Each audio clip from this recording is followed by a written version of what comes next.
my bike reviews continue. We have one more to go after this.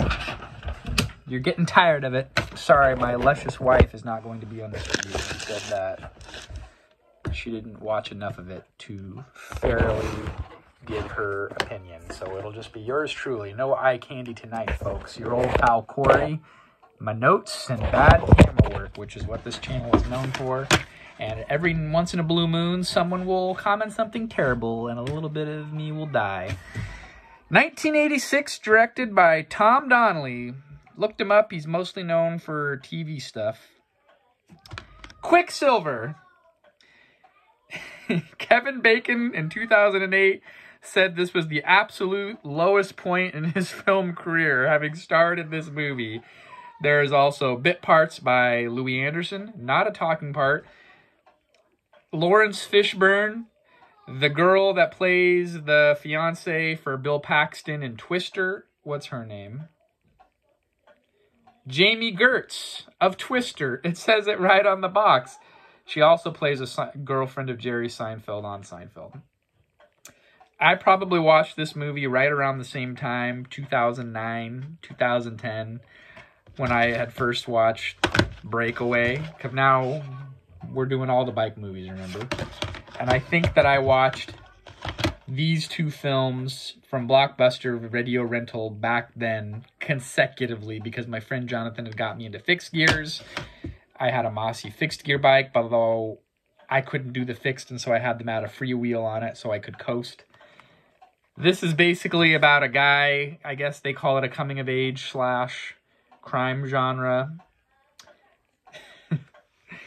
He's like a successful broker, trader, stockbroker kind of a guy in the financial district of San Francisco. Although at some points they use Skid Row because I see the 4th Street Bridge in Los Angeles, but they are doubling that as the water wharf area of San Francisco where Petco Park would be now.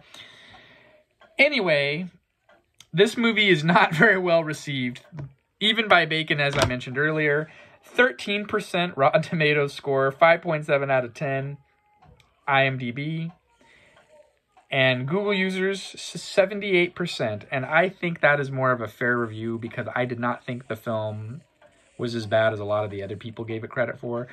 New York Times review said watching this movie was watching a slow leak of air out of a tire. And the only good parts was all the rock and roll and them doing all these bicycle fast-paced things, which that was a good part of it. They had this other subplot where I just threw the DVD. I'm not going to pick it up. This review is just as bad as the movie. But like I said, I was entertained. I am 3 out of 5 on this film. I was going into it. Am I looking to be entertained? Yes. Is there stupid plot lines? Absolutely. Is there pointless plot lines? Yes. There's this whole subplot line of like one of the bicycle messenger girls tries to get sucked into a prostitution world with this guy that she was running drugs for because she was out of money and down on her luck. That to me was a pointless story. And it was, to me, they should have just focused more on, it would have been a better movie if that wouldn't have been a plot. I feel like they tried to spice it up, but I felt like the whole plot line of Kevin Bacon trying to find himself after being a day trader and then going to be a bike messenger delivering stuff for Quicksilver messenger service in San Francisco. I felt like that was fair. And then there's the other cool plot that I felt like was also a good fit was his coworker Hector trying to leave the bicycling world as a messenger and own his own hot dog cart. Fun fact, I watched a video recently of some guy that owns a hot dog cart when he runs it with him and his daughters in New York City, and the guy makes like $400,000 a year with a hot dog cart in New York City. It's something crazy. Some of these guys do really well. So, yeah, I already talked about my review. I'm all over the place. I just don't know. There wasn't a lot about it. Oh, yeah. Roger Daltrey sang of the Who fame. Daltrey? I don't know. He sang the title song called Quicksilver for the movie. So, not as horrible as everybody makes it out to be.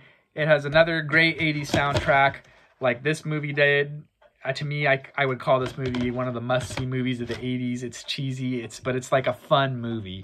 If you're just bored with your girlfriend and you want a date night movie, this is the movie to watch. If you want a slice of life from the 80s with Kevin Bacon with a big mane of hair, zipping all around on a fixed gear, very dated clothes, then this is the movie for you. Quicksilver. One more to go, folks. Until next time, we'll see you then.